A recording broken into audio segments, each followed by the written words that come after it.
was a tribal council member, and he taught the Native American studies at the tribal college.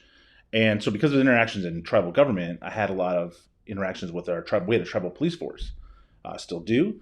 And those interactions as a boy led me to want to become in law enforcement. And I basically, my entire life, has wanted to be a police officer and be in law enforcement. And that led me to joining the United States Air Force at 17, where I was a military policeman, and I fought in the Iraq War, got out, wanted to continue being in law enforcement, but I used all the skills that I learned in the military to kind of build upon that to be in law enforcement. I joined the Richmond Police Department about 14 years ago, and I have been there ever since. And during that time, I have worked a variety of assignments as a vice detective, gang detective. I have tons of training hats that I wear within the police department. I train other officers on use of force, taser, all kinds of, how to drive, we call it E-block, but it's how to drive a cop car crazy and all that. But within the limits. And then I participated in a program that had officers living in low-income housing in Richmond. That was part of this huge community policing shift that Richmond went to in the end of the 2000s to address violence and issues within the community between the community and police. And I used and made a lot of effort as a police officer on the street, but then I wanted to get into more leadership positions, and I ran to run our union. I was elected to run our union, and I've been voted in without a competitor ever since about 7 years now. And then I wanted to expand my horizons even further to the state level, and I ran for a board position on PORAC, which is basically the statewide federation of all police unions in the state. And it's the largest statewide federation in the United States, actually, of police unions. And so I sit on that board as well. It's about 9,000 officers, public safety employees that I represent in the Bay Area. And, as I've come along on this path, I've seen a lot of things that have changed in law enforcement, some for the good, some that have not, that have been hard for law enforcement to adapt to, and harder for us to do our jobs. But on the whole, there have been a lot of good positive changes, and I see that working well on the long term. But at the same time, I look at our leadership level in law enforcement, and I look at our county level, and it has not progressed in the same way that a lot of our municipalities have progressed. And I think that's what needs to change, and that's essentially why I'm running, because I think the leadership at the sheriff's office has not been at the caliber that it should be. Contra Costa is a huge county and growing county. It is 1.1 million people, and it has changed a lot, especially in the last 10, 20 years. And it should be leading in law enforcement, in my opinion. And we have been doing a lot of following and not being on the cutting edge of technology, police practices, et cetera. And we need to do that. The cities should be leading from, or should be following from, the sheriff's office, and because the sheriff's office is essentially the hub of law enforcement in our county. Mm-hmm. And to me, that is where the leadership needs to occur at, and that has not been happening, and that's why I'm running. Okay. You mentioned one thing, officers in public housing. So, like, stationed at public housing or living in public housing? Living in public housing. It was a... Kind of going off the question I had, Sure. Can you talk about that? Because I'm intrigued by that. So it was at the time, I was a newer officer, been on for a couple of years. I was living in Walnut Creek, and I was basically told, like, hey, we have this opportunity. If you want to live in low-income housing, you can do so. And the goal of living there is to build connections with the residents, to work on crime issues at the very local level of all, and work with community groups, because we have there's neighborhood groups and neighborhood councils in Richmond, to work on these issues and address them firsthand, and basically be the go-between to deal with issues that are criminal in nature, sometimes nuisances in nature, and also just quality of life crimes. And so that was something that a lot of people didn't want to do. But I mean, I at the time I didn't have a family. I was single by myself. It seemed to me to be a very good opportunity to be involved in community policing in a different level. And because of where I had grown up and how I lived, like it wasn't for some of my some of my colleagues. They thought it was a crazy idea, but I actually thought it was a worthwhile venture. Obviously, that's why I did it, and it completely um, changed my observation and my thought process of being community policing and being a police officer, because it allowed me to have real good buy-in and connections with people at the most low at the the lowest level, which I mean being on the street Right. level, because people people so well, and that's really what a lot of people I think these days miss in law enforcement is they want people to have good interactions and to know people, the kind of olden day kind of I know this police officer and this police officer knows my family, friends, etc., and they have that connection, So and I how think it builds long? on that. Yeah, and how long did you live? Was it so? We say low income housing, like some may call it the projects, like high density housing, or were they just separate detached houses? Or Yeah, it's low income housing. People they come from different walks of life and they're in Mhm. various stages of what they're doing. I think people say the term project, but that's really not. I Right. don't think that's a fair term to use. It's just, people who are low income. They are working their way up in society, just like we all are, in trying to get ahead.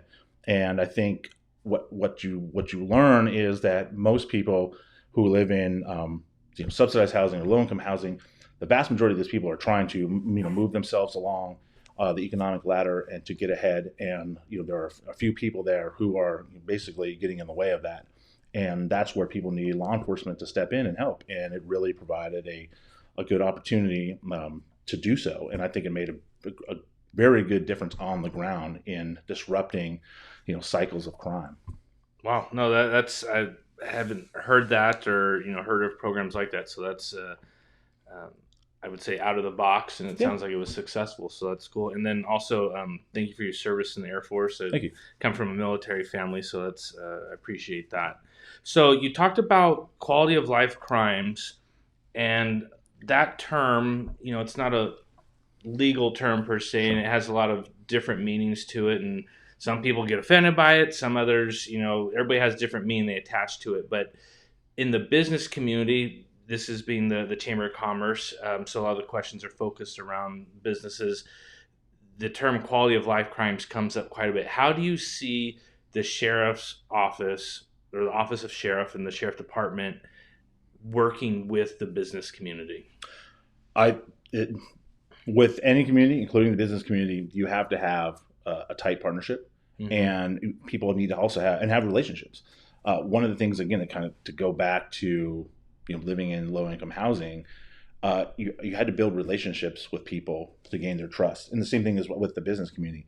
Law enforcement, whether it's in the sheriff's office for patrol, has patrol responsibilities for the unincorporated areas of the county primarily, but they also can back up and help assist the municipality police forces. And definitely when things erupt or there needs to be extra services provided, I think it's very appropriate for the sheriff to come in, and especially in this day and age where we have staffing shortages in law enforcement, that the sheriff's office, whenever it can come in to assist municipalities, it should do so. And to go back to the relationship part of with the business communities, it's important that people know and have relationships in the communities that they serve. So if you have deputies assigned to areas with a commercial district, etc., you want to provide a level of service where people understand that they're getting heard and their issues are being addressed. And you have to have that, again, you build that through relationships, so that if I work this area around the Chamber of Commerce, well, I should know who you are. I should know Mm-hmm. the people who work here, and I should know surrounding businesses, because that's how I know and understand my area. It shouldn't just be only when I'm called, and then we build our relationship off that. You need to have those relationships ongoing, and built and refreshed along the way, and that's a cultural thing that we are doing and working on in law enforcement through community policing. That's what that means to me, is again building relationships, because when you have those relationships, then you can reach out to the person who works in your area and say, hey, look, I have this issue, and you have a working relationship with the person who actually, the law enforcement officer actually works that area, and it's not just a stranger. and it's not just your first time talking to someone. They have an ongoing understanding of what your issues are in your business community. And so I know some of you talked about the unincorporated areas and that there's other cities that have contracts with the sheriff's department. And I was reading about John Goya, county supervisor, and this policy where they want to do away with the contracts in, and correct me if I'm wrong, Arenda, Lafayette, and Danville. What are your thoughts on that? Because you talked about having, giving more resources to areas that need it, and here you have county supervisors saying that those contracts they should go away for whatever reason. Well, I think it's unfortunate. How I see that is it's unfortunate that the relationship between the board of supervisors and the sheriff has deteriorated to a point where that would even be suggested. I think that's alarming because I think having contract cities is a good thing. I think the services can be provided and one of the reasons it is provided is for on an economic level, it's good savings it's good cost efficiency and savings for the cities, municipalities that might not be totally equipped to have their own police force, and so it's a win-win for the county and these smaller cities. And I think it's just unfortunate that relationships have become so frayed where that would even be suggested, because clearly there's an issue there. But again, that's an issue about a worry about management and leadership of the policies and procedures in the sheriff's office, because that's really what's being questioned. It's not when you float something out like that. But do I think that the contract cities should be done away with? No, I don't. Okay. I think people are, whether in the contract cities or unincorporated areas, are actually clamoring for more patrol deputies and more services from law enforcement, more protection from law enforcement. I actually think that's what they're asking for. Actually, that is the next question, is because I know our neighboring city for us is areas Bay Point, right? And then we also have Discovery Bay, and I know people in both, and they talk about how there's a shortage of deputies, and calls go unresponded, and it just isn't what they want. And their feeling is that certain parts of the county get preferential treatment than other parts. Yeah. How would you respond to that, or what would you, if you were elected to be sheriff? I mean, obviously the easy answer is, well, we'll just put more deputies there, but that's not always that easy. So plans to bring in for the East County. Yes. No, it's definitely an issue during the course of this campaign, which I started over a year ago. Many people in unincorporated areas have raised those concerns, and to the point where they actually just stopped calling. And so then the problem with that is then people stop reporting crimes. And so then a lot of people feel that crime has gone up. The stats might not support that, but a lot of people don't report everything anymore because they've kind of thrown their hands up. That's a problem. And we need to do everything we can to make a change in that. I mean, period. And obviously hiring more deputies and getting more deputies on the street is the answer, but how do you do that in a quick and orderly fashion? And to me, one of the easiest ways to do that, one, is hire more deputies. So you could take some of the vacancy savings that the sheriff's office has had from the past few years and actually pull that and use it for recruiting to go out and get high quality trained people who want to be in this profession that we can train to be law enforcement officers, and then help fill the voids. But again, you can change the beat structure and the areas what the coverage area is. But the quickest way that I have always said from the start and continue to maintain to this day is to change the internal workings of the sheriff's office so that everybody, when they are hired, becomes patrol certified, which is not what happens currently. And sure. I helped start with the volunteers and police service here in Pittsburgh, so I understand some of these terms, but some may not know what patrol certified means. So being patrol certified, when currently 2/3 of the sheriff's deputies are not patrol certified. About a third of them are, and the rest are working in the jail or court security, which is bailiffs. The issue with that is you could have people who could backfill and work overtime in beats right now if they were certified, and fill some of these gaps that people have been feeling for years. Instead, what happens is you have a process and an internal mechanism within the sheriff's office where people have to go through patrol certification training, and it's actually longer than other municipalities like Richmond and Pittsburgh, Mm-hmm. and almost half of the people who actually attempt to do that training fail. So what that tells me is that there's a problem with the training program internally, because half of the people who apply, who are going through this program shouldn't fail. And then it's also a problem internally because it affects upward mobility within the sheriff's department, the sheriff's office. If you can't get patrol certified, you can't go work other specialties, you can't get promoted. And so it keeps this group of folks basically in the jail and just in court security. Now, some people might want that, but it doesn't help the overall structure of the organization, and doesn't help us provide the services to the public. So again, as a working police officer, to me, the best thing to do is to change that practice. We might not be able to change it for the people who are already working there, Right. but you could incentivize it. Like, hey, if you come and work patrol, we can, this is a cost prohibitive measure. We can give you an incentive to get certified to work in patrol. And then you can at least, even though if you don't want to work it permanently, you can work it on a overtime basis and help fill shortages in these beats throughout the county, so that people do get the service response that they need. Mm-hmm. And then the brand new people who come in through the door from the academy, they get trained from day one, along with the jail, court security, everything else. But they also get certified patrol, and that gets refreshed and kept up, so that they are working. They can be working cops on the street at any time too. I think from a management perspective, that's important, because you need to have everybody available to be able to do the job of a law enforcement officer at any time. To not have people who can't work the street, that's worrisome for me. Absolutely. No, that's sounds like a great strategy. I know that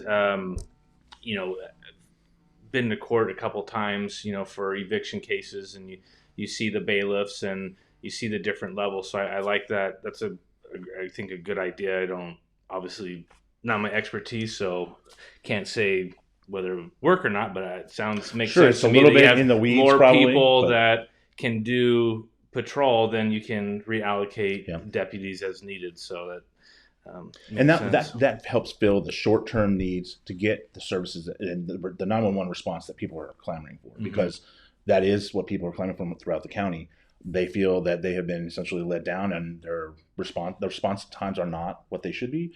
And that's a big thing to say. And so to fix that quickly, while we try to bring on more people for the long term, because you know you can allocate more positions to the sheriff's office, that's great, but it's going to take, between attrition, retirements, people going other places, and leaving law enforcement, you're not going to be able to fill in those spots. So again, there has to be some changes on the internal management of resources within the organization, and that's something that I'm a firm believer in. Okay. You mentioned people that have given up on reporting crime, and the danger to that is definitely, if crimes are reported, then it makes the stats look, our programs are working, and it's a false positive, and it also doesn't allow people to know where to allocate resources, because you don't have that data. When during COVID, it seems like more media was brought about the cite and release, I'll say policy, that was in Mm-hmm. Contra Costa County through the sheriff, that somebody would be arrested and then they were cited and then they were released. They were never taken to the jail because, COVID, and we can't have too many people in the jail. And now that COVID is become endemic, it still, I believe, is a policy that the population of the jail is a fraction of what it could be, and that cite release is still happening. So why even arrest people if they're just going to get cited and released? What is your take on cite release, and either effectiveness, or just how would you change that if elected sheriff? Obviously, COVID is a world changing event for us all. So Mhm. I mean, there are lessons learned and things that if there's something like that ever happen again, could we do better? I think so. I think everyone could agree with that. But that being said, we are starting to move towards a place where I think there are many things that we don't need to just cite everyone out for. That doesn't mean everyone needs to be in custody per se for everything, but at least go through a booking process and have a little bit more eyesight on whether they should be kept in or not. And I think that's important to to ensure for public safety. I think we're starting to get to that point where I think that should be allowable, with respect to the health concerns and stuff about COVID. I think we're on. I mean, to me, we're almost there. I mean, a lot of places have. I mean, the airlines, we don't have masks anymore, et cetera. So I mean, to me, we're almost in that spot, I would think. And then I think with that, that kind of accountability would be important, to actually hold people accountable for some of these crimes and issues that they have been accused of. And then at the same time, though, I mean, take into account what people have done, what they're doing. If they are part of the revolving door, we need to ensure that when people are in custody, especially for low level stuff, if they are working on a program, if they are part of an alternative custody arrangement, or some type of reentry group, and we need to make sure there's accountability for that actually we can provide the data and stats for what is working and what's not. I think that's important for the public to be transparent in that, and then also to understand, okay, we are going to use this service provider, but if 10 out of 10 of the people who they've interacted with come right back, well, maybe we shouldn't use them anymore. Or if we identify someone who's doing a great job, and 2 out of 10 of the people who they've provided services to have only reoffended, that's something that maybe we need to highlight. But again, you have to have data and good quality data, integration to actually provide that and analyze that. So are you saying that currently the sheriff's office does not have that data or make it accessible? This definitely doesn't make it accessible. The data intake of the sheriff's office is definitely not at the what it should be for 2022. I'm a big believer in use of technology, and data is obviously a huge part of that. There are currently no crime analysis persons, which are professional staff in the sheriff's office.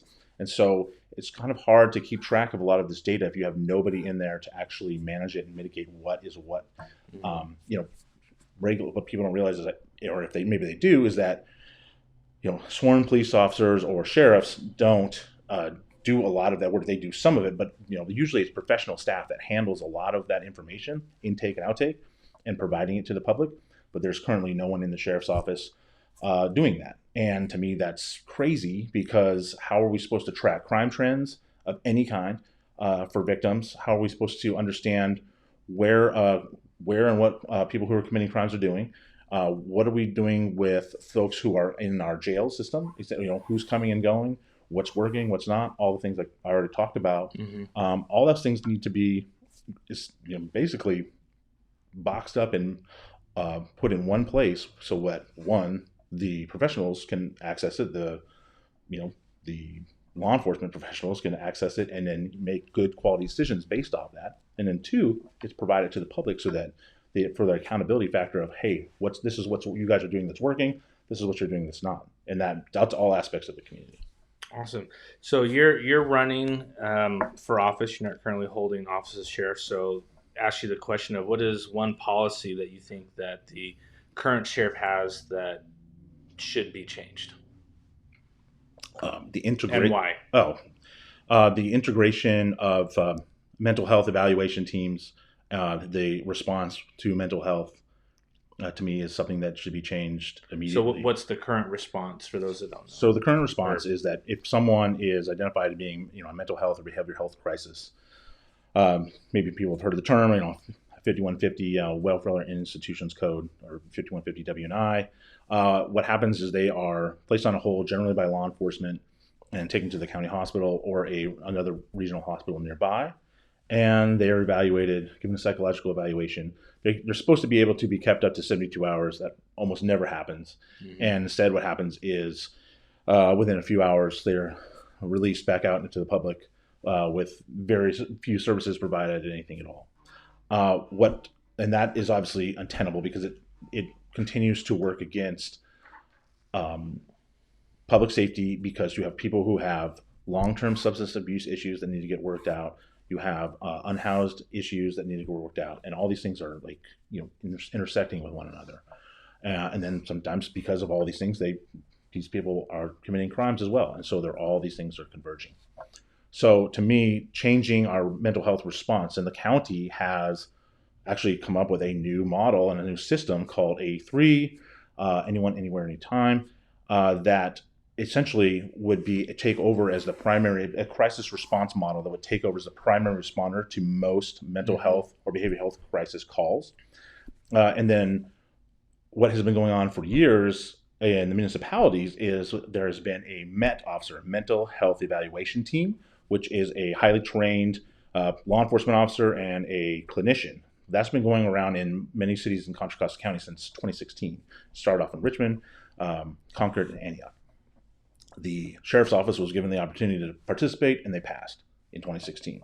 And then fast forward to last year, the sheriff's office finally got its first MET trained deputy. And again, to me, that's moving at a glacial pace and trying to keep up with the trends of the time.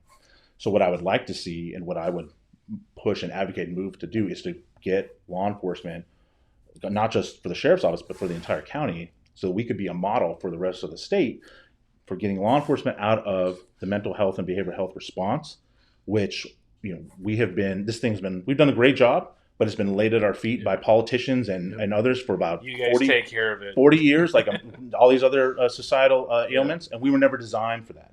We were designed to fight crime. We were designed to go get criminals. That's what we do.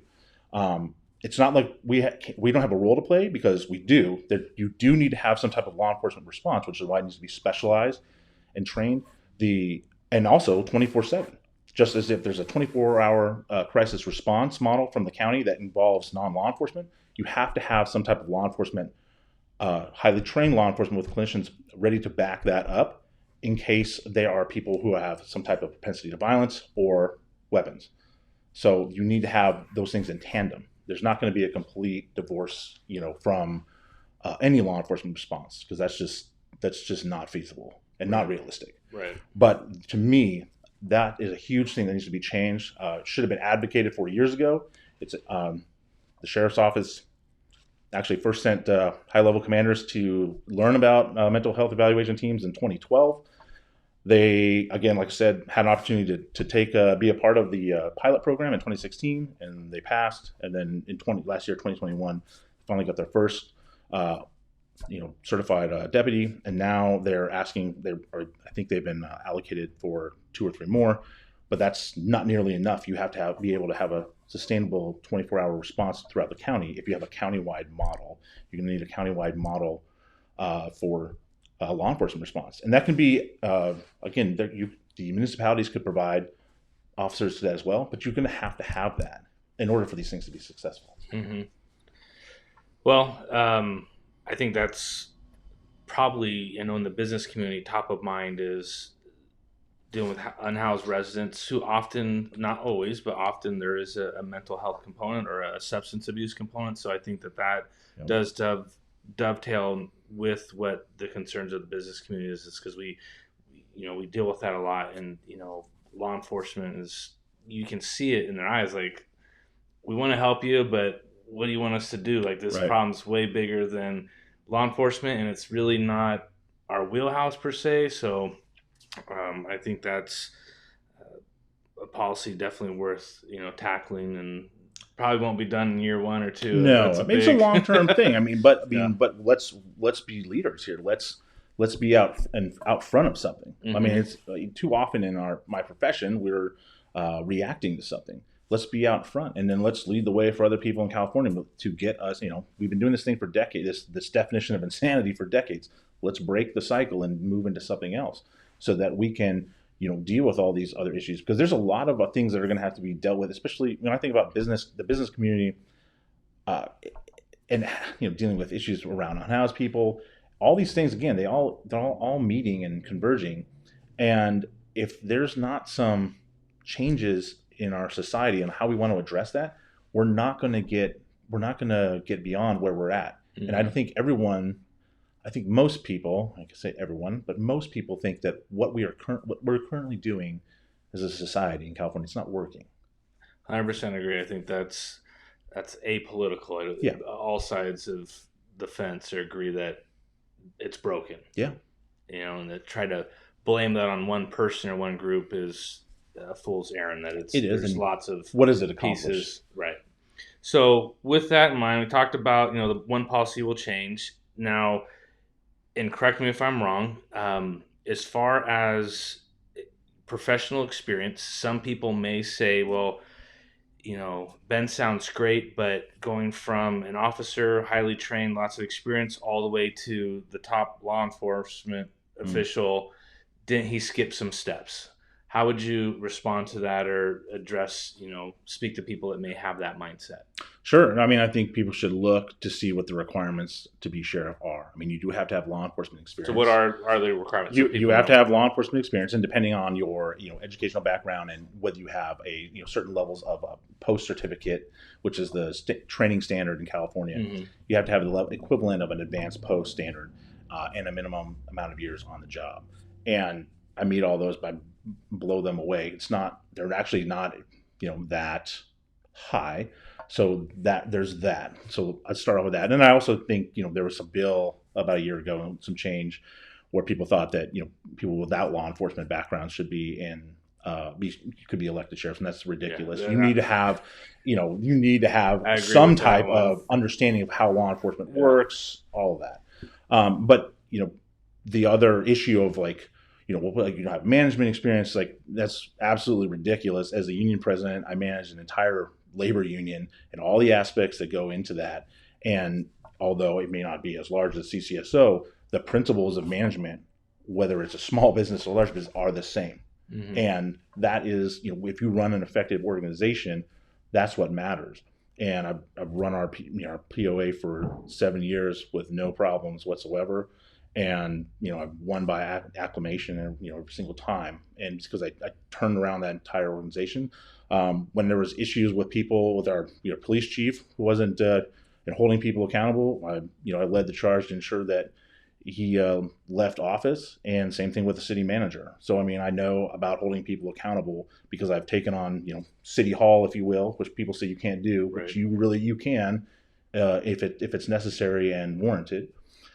And then again, beyond that, on a leadership level of representing thousands of public safety employees and dealing with that, because again, they all have come with their wants and needs as well, and that's something that I've managed for several years as well. But I think beyond that, it's important to know that what the sheriff does is actually administer, and there are several assistant sheriffs who each have their own realm, if you will, or silo that they're responsible for. And there's an undersheriff, and then there's the sheriff. And the sheriff is just essentially responsible for obviously the whole organization, Mm-hmm. but the management of those folks. And those are the people who do. I mean, if you watch the board of supervisors meeting, the sheriff doesn't show up by himself. Why? Because you can't explain every single thing that happens. It's a huge organization, and you just have to manage the other high-level managers. That's really what it comes down to. Do you think and I appreciate the answer and I respect it, because I've been in that same position. I used to be in education and I got passed off on opportunities because, like, well, you haven't done your time, right? Yeah. That line, and you're just like, give me a break. So I can understand. And one of my mentors said, here's the issue is that coming in, not having done your time, certain people at different levels wouldn't respect you because they had to go through that. Do you think that would be the same issue if you elected a sheriff? Or if it is, how would you address it? How would you build team? Because it sounds like you talked about that the sheriff office, the relationship with the county and DA office, et cetera, is splintered, for lack of a better word. So how would you do that? Not having done your time, so having to speak, done your right? time. Sure. I mean, you have to set the standard from day one that, hey, these are my plans and goals. This is my direction. And again, it's just like running any organization, whether it's a big or small. You have to set the tone. And you have to do that from the start. And I'm sure that will there be some people who maybe don't like the direction of things. Yeah, and then you're gonna have to cross those bridges and deal with that. That's part of the job. And I think it's definitely something I'm up to the task. Like I said, I've taken on numerous major tasks over the years. I had a entire defund movement that I had to deal with out in Richmond as a union leader. So I've taken on numerous challenges where there were people who wanted to take away 35, almost 40 positions, and they ended up walking away with 12, but no officers' jobs were lost. And dealing with all these different moving pieces and political pieces, I have a tremendous amount of experience with. And then I would just go on to say, I mean, if you look at all of my endorsements, they're double, if not triple, the sheriff's. And I think that speaks a lot more to leadership and about, my ability to lead, and which is just as important as managing something. You have to be able to have confidence in your leadership. And that's something that I'll definitely bring to the sheriff's office. Okay. Well, it wouldn't be an interview with a law enforcement professional unless we talked about firearms, right? Sure. So, although not necessarily related to the business community, I'm sure we have a lot of residents that are just wanting to know. So, two topics. The first one is the most recent is a judge that said it was unconstitutional to have the ban on 21 and younger for semi-automatic firearms. What say ye on that? That's yes. I know that's no pun intended. A loaded No, question, but that's a good question. It's Look, if hot you and can front be center. drafted into service by the government, and like I read a portion of the of the decision, if you can be drafted into the United States military, if you can be forced into, and or if you can vote, all these other things, why would there be a different standard for being able to bear arms? I mean, I understand the particulars on the issues that people might be concerned about, but when you look at all the other standards about being 18 and older, it's hard to argue with that.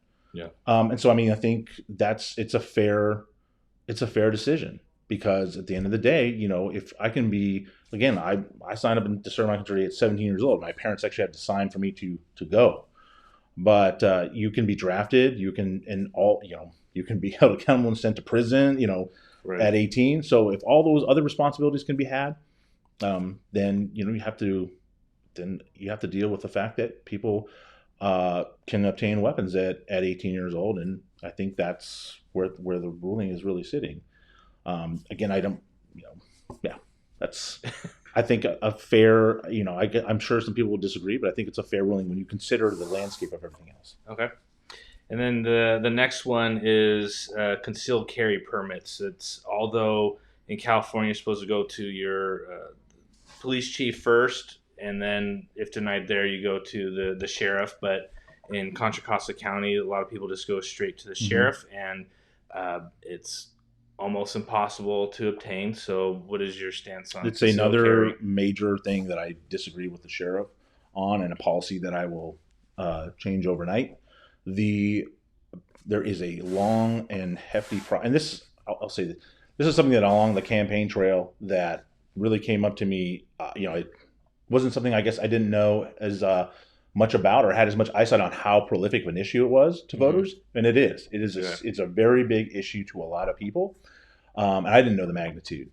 But as you learn on any campaign trail, like, this is what their issues are and what they're concerned about. And in that sense, there's a very long and exhaustive process to, it's not a CCW is not just, not just passing out permits. People have to go through a live scan, a background. Easier to get a driver's license. Yeah, it's a process, and it's a process to be in place. What the unfortunate part of what has happened over the past several terms for the Sheriff of Livingston is only a few hundred people have been granted these permits, and that's out of, again, 1.1 million people.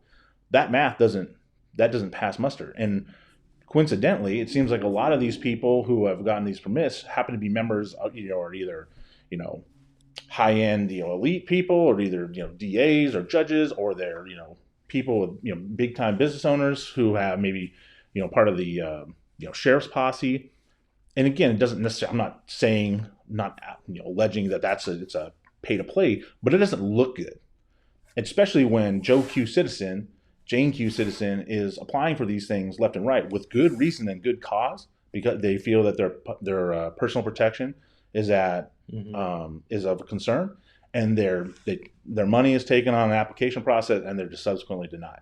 So the perception around the county that I get from people who have applied for these things, and many people that I've known who have applied, are people these are upstanding residents who pay their taxes, haven't committed any crimes. Many of them are business owners who carry cash, or they're Right. concerned about this one or the other. Some people are even victims of domestic violence. They're worried about a stalker or a spouse or a relationship from the past that has gone awry with legitimate concerns. Denied, denied, denied, denied. And to me, I intend to change that, because if you look around the surrounding counties, where the process again is still it's still a process. There's definitely lots of things to go through. Training, use minimum training. Mm-hmm. Again, it's quite a process. It's not just some rubber stamp. Um, these permits have been issued in other counties surrounding Contra Costa, and they have not. There's been no problems, because again, people everything about the person who's applying for these things, and they have to go through quite the process. And I think it's fair, and I think it's a really big issue that people have been sleeping on for some time, and I think it's high time to make those changes, and I Yeah, intend to do so. absolutely. That's why it's on the list. And in the business community, that's although you have the right to have a firearm at your place of business, it's once you leave that front door where the law changes. Right. So that is it is a topic, especially when we go back to quality of life crimes, the perception that whether crime is increasing or not, depending on who you talk to, it goes either way. But people in the business community are, I think, have a higher level of fear, Yeah. and so they don't feel that they can protect And themselves. because of politics, these things get convoluted, right? Mm-hmm. People, it gets turned and twisted into this like, well, people are going to go out and be vigilantes. It's ridiculous. That's not what people are going to do, especially upstanding people who've gone through this huge process, and or people who are business owners, and or people who have their legitimate concerns about, people who have stalked them, etc., that threaten them with violence, etc. That's not what this is. It's so that they can, because you do not lose your right to self-defense, and that's what they're concerned of. It's about their self-defense and personal protection. It's But unfortunately, and there's good cause, because there are some issues in gun laws that I agree with, and there's some restrictions and things I do agree with. But when it comes to like CCWs and the process and how that's been applied here in this county, it has not been applied equally and with equity. It just hasn't, and that's got to change. Absolutely. Well, Ben, I've really enjoyed this opportunity to get to know you. First time I met you, and Yeah. to hear about your story, the doing the public housing thing. That's still, I think that's pretty cool, and hearing everything that you do, and then the ideas that you want to bring to the sheriff's office. So, I want to give you the opportunity to speak to residents of Contra Costa County, predominantly in Pittsburgh, on Sure. why you should be voted in as sheriff. Oh, thank you. I have worked all my life in law enforcement, my adult life. But like I said earlier, as a little boy, all I've ever wanted to do is be in law enforcement. And our profession is in perilous times, and I want to ensure that it's time that we move it forward in a direction with people who can properly advocate for it and can properly ensure the public's protection, all at the same time ensuring that we are professional in what we do, have compassion and understanding in society, but again, hold people accountable, and again, represent what the star represents to me, which is professionalism, service, above ourselves, and being part of something that's more important than ourselves. And that's what being a law enforcement officer is to me, and that's the mentality and the culture that I want to bring to the sheriff's office. Awesome. Thank you. Thank you. Well, we want to thank everybody that was able to watch this live, and then those who are going to watch it after. Remember, June 7th is the day to vote. The decision will be made on that vote, because there's only 2 candidates for sheriff, and then even on the DA race, there's only 2 candidates, so majority wins. So make sure you get out and vote. Ben, if they want to learn more about you or get in touch with you or your campaign, do you have a website, or what's the best way for people Sure. to get to you? benforsheriff.com. That's Ben number 4 sheriff.com. It's the same thing for Facebook, IG. That's those are the socials, and you can go and check us out on there, and you can look up just about anything you want. If you want to send us an email, benforsheriff@comcast.net. And I do respond. You will get a response, because again, I believe in accessibility and accountability, and it doesn't matter whether I might not get back to you today, but I will get back to you at some point. Awesome. Well, thank you very much, and everybody have a great day. Thank you.